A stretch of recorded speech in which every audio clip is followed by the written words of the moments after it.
একটি অতি শক্তিশালী অশরীরী শক্তি, যার নাম হচ্ছে বাঘ। এই বাঘ একটি মেয়েকে মারার উদ্দেশ্যে তার বাবা মাকে মেরে ফেলে। এরপর এই মেয়েটির মা মরার পর আত্মা হয়ে এসে তার মেয়েকে এই বাঘের হাত থেকে বাঁচানোর জন্য বাঘের সাথে লড়াই করতে থাকে। এখানে এই বাঘ কেন এই মেয়েকে মারতে চায়, আর এই মেয়েটির মায়ের আত্মাকে এই শক্তিশালী বাঘের সাথে লড়াই করে পেরে উঠবে, আর এই সব কিছু শেষ পর্যন্ত কি হবে তা জানতে হলে দেখতে হবে পুরো গল্পটি।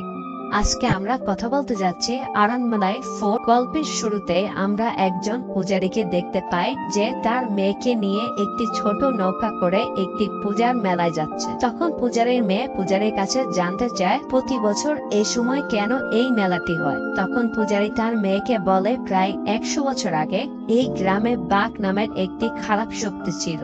এই বাঘ অনেক শক্তিশালী ছিল। এটি মাটি এবং পানি দু জায়গায় থাকতে পারত। সে মানুষকে মেরে তার রূপ নিয়ে নিত। তখন অনেক বড় বড় তান্ত্রিক ওই বাঘকে বন্দি করে ফেলে। তারপর থেকে এই পূজার অনুষ্ঠান শুরু হয়। এসব কথার মাঝে হঠাৎ করে পূজারীর মেয়ের হাত কেটে পানিতে রক্ত পড়ে যায়, আর তখনই পূজারীর নৌকার বৈঠার আঘাতে নিচে একটি মাটির ঘটি ভেঙে যায়। আর আমরা এটি বুঝতে পারি এটি আসলে সেই ঘটি যেখানে বাঘকে বন্দি করা হয়েছিল।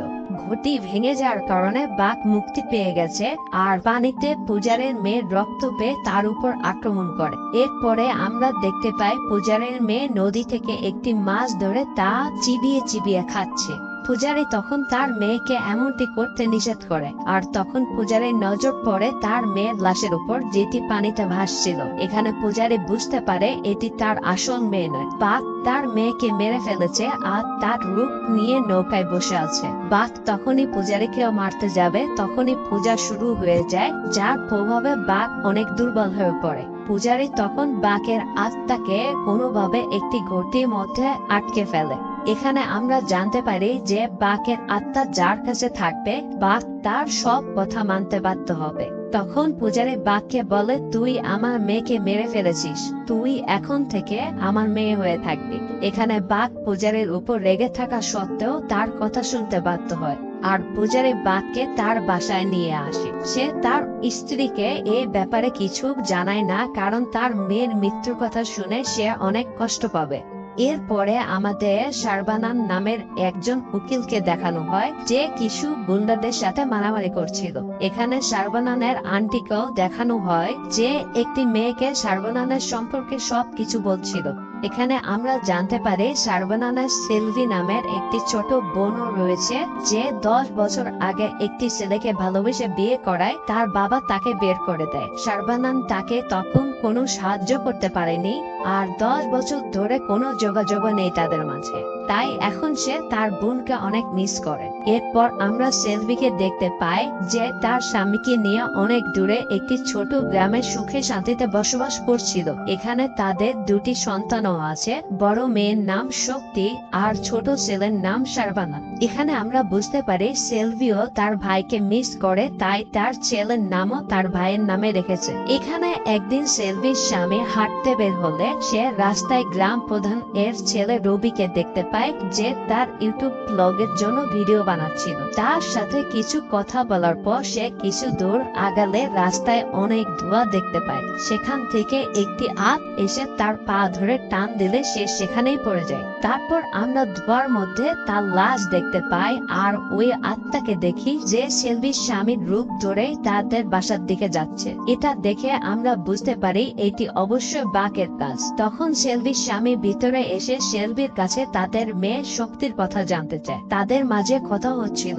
তখন গ্রামের কিছু লোক এসে ডাকাডাকি শুরু করে। সেলভি নিচে আসলে সেলভিকে বলে তার স্বামীর লাশ পাওয়া গেছে। সেলভি তখন তাদের সাথে চলে যায়। এখানে আমরা একটু অবাক হই, কারণ সেলভি এই মাত্রই তার স্বামীর সাথে কথা বলে নিচে আসলো, তাহলে সে কেন এদের কথায় তার স্বামীর লাশ দেখতে চলে গেল।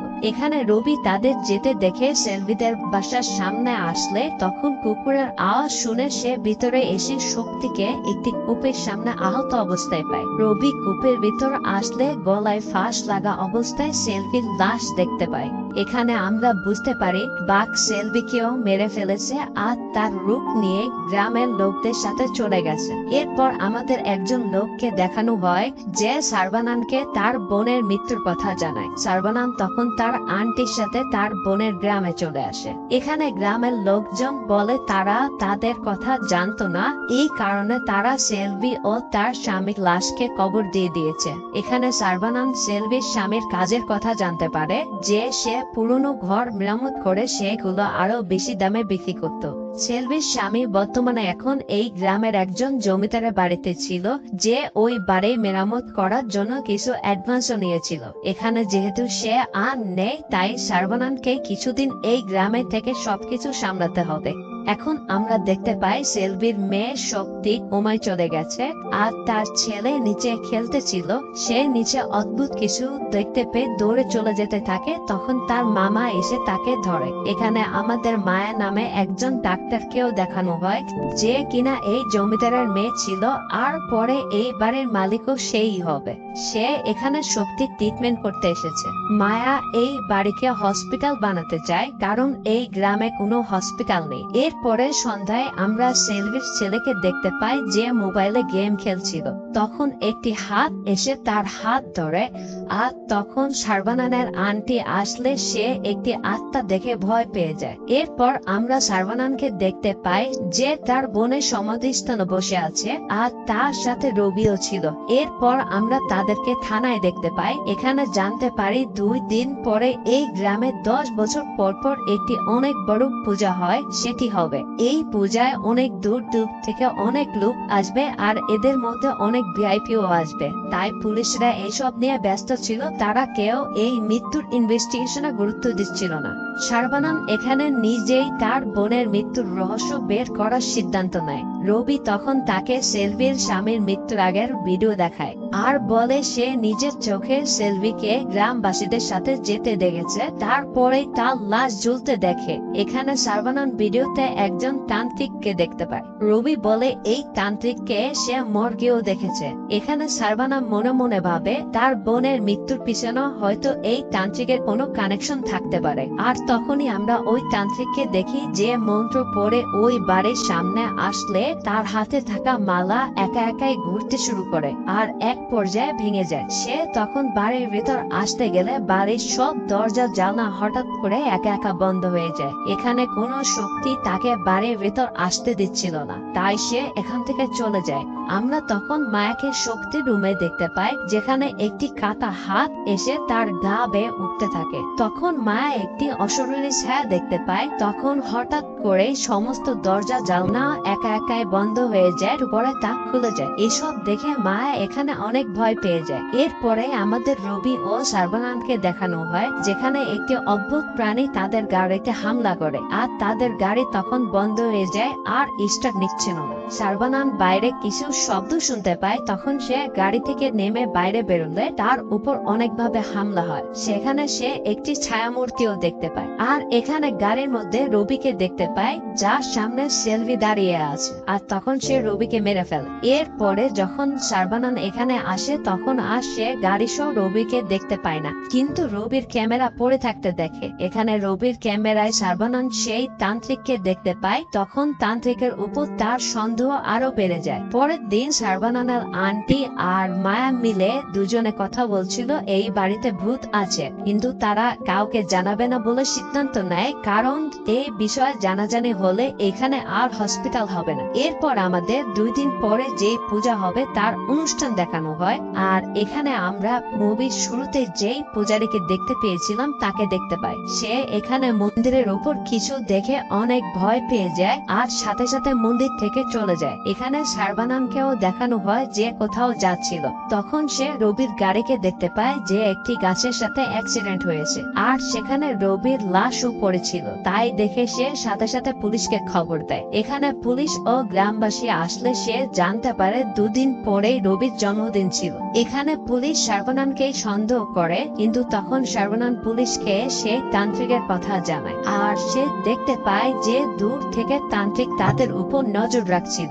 তখন পুলিশ ও সার্বানান মিলে তান্ত্রিককে ফলো করে তার আস্তানায় চলে আসে। এখানে পুরো ঘর কালো জাদুর জিনিসপত্র দিয়ে ভরা ছিল, আর এখানে এই পর্যন্ত যারা মারা গেছে তাদের সবার ছবি দেখতে পায়। আর এর সাথে এখানে শক্তির ছবিও ছিল, তার মানে শক্তির জীবনও সংকটে রয়েছে। পুলিশও তখন সেই তান্ত্রিককে সন্দেহ করে, আর আমরা সেই তান্ত্রিককে একটি গাছের উপর দেখি যেখানে তার হাতে ওই পুলিশের ছবি ছিল।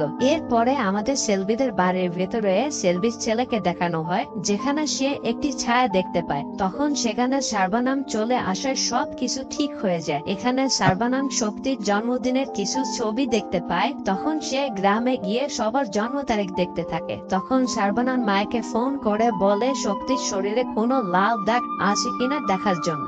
এরপরে আমরা দেখি সার্বানাম বাসায় চলে আসে, আর এসে শক্তির পিঠে একটি লাল দাগ দেখতে পায়। তখন সার্বানাম জানায় শক্তি, রবি আর ওই পুলিশ তিনজনের জন্মদিনই একই দিনে, যেটি ওই পূজার দিনে পড়ে। আর তিনজনের বয়সের মধ্যে 10 বছরের গ্যাপ রয়েছে, আর এই তিনজনের শরীরেই এরকম লাল দাগ রয়েছে।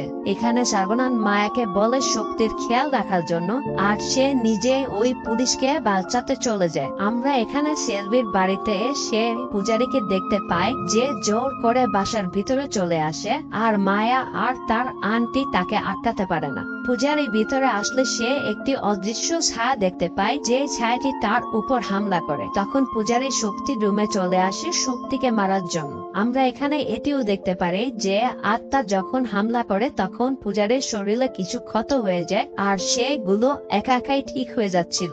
এখানে পূজারী শক্তিকে মারতে গেলেই তখন ওই আত্মাটি এসে পূজারীকে মেরে বাড়ি থেকে বের করে দেয়। এখানে সার্বানাম তখন সেই তান্ত্রিককে দেখতে পায় যে ওই পুলিশের উপর তন্ত্রমন্ত্র করছিল। এটি দেখে সার্বানাম তান্ত্রিককে মারতে শুরু করে। হঠাৎ করে তারা দুজনে দেখতে পায় যে ওই পুলিশের বডি একা একাই উপরে শূন্যের দিকে উঠে যায়, আর নিচে পড়ে সে সাথে সাথে মারা যায়। তখন তান্ত্রিক বলে, তোমরা আমাকে বাধা দিয়ে অনেক বড় ভুল করেছো। আমি বাকের হাত থেকে এর জীবন বাঁচাচ্ছিলাম। এরপরে আমাদের শক্তিকে দেখানো হয়, এখানে তার জ্ঞান ফিরে এসেছে। আর শক্তির পাশে আমরা সেলভির আত্মাকেও দেখতে পাই, যে তার ছেলেকে ডাকছে। এরপর কিছু পুলিশকে দেখানো হয়, যারা ওই পূজারীর বাড়ি গিয়ে পূজারী ও তার ওয়াইফের লাশ পায়। তার মানে যে পূজারী শক্তিকে মারতে গিয়েছিল সে আসলে ওই বাঘই ছিল। এরপরে আমরা দেখতে পাই তান্ত্রিককে পুলিশ ধরে থানায় এনেছে। এখানে তান্ত্রিক সবাইকে বলে তারই পরিবারের সদস্যরাই 100 বছর আগে ওই বাঘকে বন্দি করেছিল। সেও আসামে থাকে, আর সে নদীতে পূজারীর মেয়ের লাশ দেখতে পায়, কিন্তু সে পূজারীর সাথে তার মেয়েকে দেখেছিল। এই লাশ দেখে বুঝতে পারে এই মেয়েকে বাঘই মেরেছে, আর পূজারীর মেয়ের রূপ নিয়ে সবার মাঝে ঘুরছে। তখন সে পূজারীকে খুঁজতে গিয়ে দেখে পূজারী তার পরিবার সহ এখান থেকে চলে গেছে। পূজারী তার পরিবার সহ এই জায়গায় চলে আসে, আর এই মন্দিরের উপর ওই ঘড়িটি লুকিয়ে রাখে যেখানে বাঘের আত্মা বন্দী ছিল। ওই বাঘ মুক্তি পেলেও তার শক্তি এখনো ফিরে পায়নি, তাই তাকে 3 জন বিশেষ জন্মতিথির মানুষ, যাদের জন্ম ওই দেবীর পূজার দিনে হয়েছে, আর ওই দেবীর পূজার আগে এই 3 জনের বলি দিতে পারলে বাঘ তার সম্পূর্ণ শক্তি ফিরে পাবে। এখানে এই 3 জন লোক হচ্ছে শক্তি, রবি আর ওই পুলিশ। তাই বাঘ শক্তিকে মারতে গেলে প্রথমে তার বাবাকে মারে, তারপরে তার বাবার রূপ ধরে সেলভির কাছে শক্তির কথা জানতে চায়। তখন সেলভি বুঝতে পারে এটি তার স্বামী না। তখন সে তার জীবনের ঝুঁকি নিয়ে তার সন্তানদের বাঁচাতে যায়, কিন্তু বাঘ তাকেও মেরে ফেলে। তখন বাঘ সেলভির রূপ ধরে শক্তিকে মারার জন্য, কিন্তু তখনই গ্রামের লোকজন চলে আসাতে বাঘ তাদের সাথে চলে যায়। শক্তি তার মাকে খুঁজতে এসে কুয়ার মধ্যে তার লাশ দেখতে পায়। তখন সে পড়ে গিয়ে আহত হয়। এখানে বাঘ মন্দিরের উপর ঘটিটি দেখে ফেলে, তাই সে একজন লোককে টাকা দিয়ে ঘটিটি পাড়িয়ে আনে আর তার আত্মাকে মুক্ত করে দেয়। তারপরে সে পূজারী ও তার ওয়াইফকে মেরে ফেলে। এখানে তান্ত্রিক বলে, আমি এই পর্যন্ত চিন্তা করছিলাম যে বাঘ কেন শক্তিকে মারতে পারেনি, কিন্তু আমি এখন বুঝতে পারছি যে শক্তির মা মরে যাওয়ার পরেও তার সন্তানদের রক্ষা করছে। বাঘ ওই পূজারীর রূপ ধরে শক্তিকে মারার জন্য গেলে শক্তির মায়ের আত্মা তাকে মেরে বাসা থেকে বের করে দেয়। তান্ত্রিক আরো বলে, বাঘ দুজনকে বলি দিয়ে ফেলেছে, যার ফলে সে এখন অনেকটা শক্তিশালী হয়ে গেছে। আর এখন সে শক্তিকেও মারার চেষ্টা করবে, কারণ পূজার আর বেশি সময় বাকি নেই। এ কথা শোনার পরে সর্বানন্দ শক্তিকে বাঁচানোর জন্য চলে যায়। আমরা তখন বাঘকে দেখি থানায় এসে সবার উপর হামলা করতে। তখন তান্ত্রিক তার শক্তি দিয়ে বাঘকে থানা থেকে বাইরে নিয়ে আসে। এরপরে আমাদের সর্বানন্দকে দেখানো হয় যে বাসায় চলে এসেছে, আর সে এখানে জানতে পারে যে আজকে শক্তির জন্মদিন। আর এখানে আমরা এটাও দেখতে পাই যে সেলভির সন্তানরা সেলভির আত্মাকে দেখতে পারছে। সেলভি আত্মা হওয়ার পরেও তাদের সন্তানের যত্ন নিচ্ছিল ও তাদের সাথে খেলছিল। তখন মায়াকে দেখি সে স্কুটি নিয়ে বাড়ির ভিতর ঢুকতে গেলে অদৃশ্য কিছুর সাথে বাধা পেয়ে পড়ে যায়। তখন সর্বনানার আন্টি তাকে ভিতরে নিয়ে আসে, কিন্তু অন্য দুইজন স্কুটিকে ভিতরে আনতে গেলে কোনো শক্তিতে বাধা পেয়ে স্কুটিকে আর ভিতরে আনতে পারে না। এখানে সর্বনান এসে স্কুটিতে মায়ের একটি কোট দেখতে পায় যেখানে কিছু রক্ত লেগে আছে। মায়া জানায় থানায় বাঘের হামলা হয়েছে, আর সে মাত্র সেখান থেকে সবার ট্রিটমেন্ট করে আসছিল। সর্বনান তখন বুঝতে পারে বাঘ থানার মধ্যে কারোর রূপ ধরে আছে, তাই সে গ্রামের প্রধানের কাছে যায়। তখন সে গ্রামের প্রধানের গাড়ির ডিকিতে ওই তান্ত্রিকের লাশ দেখতে পায়। তখন আমাদের থানার বাইরের দৃশ্য দেখানো হয় যেখানে বাঘ তান্ত্রিককে মেরে ফেলছে।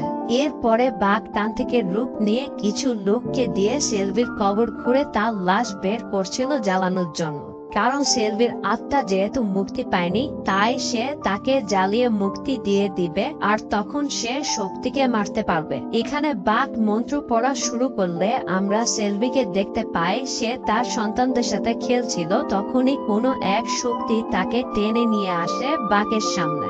এখানে বাঘ ও সেলভির মাঝে এক ভয়ানক লড়াই শুরু হয়। বাঘ এখানে সেলভির শক্তির সাথে পেরে উঠছিল না। তখন বাঘ আরো কিছু খারাপ আত্মার শক্তির সাহায্যে সেলভিকে হারিয়ে তার শরীরে বন্দি করে ফেলে, আর তার মৃত শরীরকে জ্বালিয়ে দিয়ে শক্তিকে মারার জন্য চলে যায়। কারণ পূজা শুরু হওয়ার আগে তাকে শক্তিকে মারতে হবে। এখানে সর্বানন্দ এই কবরের এখানে আসলে সে সেলভির আত্মাকে দেখতে পায়, যেখানে সেলভির আত্মা চলে যেতে যেতে বলে, ভাইয়া আমার সন্তানদের খেয়াল রাখো। এই বলে সে অদৃশ্য হয়ে যায়।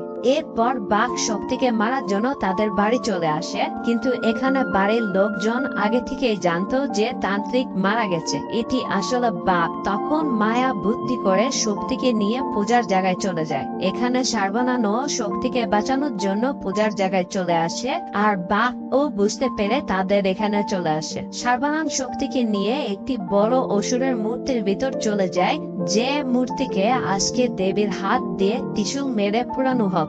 বাঘ এখানে একসাথে অনেকগুলো তান্ত্রিক হয়ে পড়ে, আর তারা সবাই মিলে শক্তিকে মারার চেষ্টা করে, কিন্তু সর্বানন্দ বারবার শক্তিকে বাঁচিয়ে দেয়। বাঘ তখন সেই অসুরের মূর্তির চোখের ভিতর চলে আসে, আর তখন এই দেবীর হাত থেকে ত্রিশূল ছোড়া হয়। আর আমরা দেখতে পাই যে বাঘকে মারার জন্য দেবী নিজে এসেছে। এখানে বাঘ পালাতে পারছিল না, কারণ দেবী তার শক্তি দিয়ে বাঘকে আটকে রেখেছিল, আর তার হাতে ত্রিশূল দিয়ে অসুরের চোখে ঢুকিয়ে দেয় যেখানে বাঘ ছিল। আমরা তখন বাঘকে তার আসল রূপে ফিরে আসতে দেখি, আর সে মারা যায়। এরপর আমরা দেখতে পারি সর্বানন্দ এখন থেকে এখানেই থাকবে, আর মায়া এই বাড়িকে একটি হসপিটালে কনভার্ট করবে। আমরা এখানে সেলভির ছেলে মেয়েকেও বাইরে খেলতে দেখতে পাই, যেখানে একটি অদৃশ্য আত্মা তাদের সাথে খেলছিল। আর এখানে মুভিটি শেষ হয়ে যায়।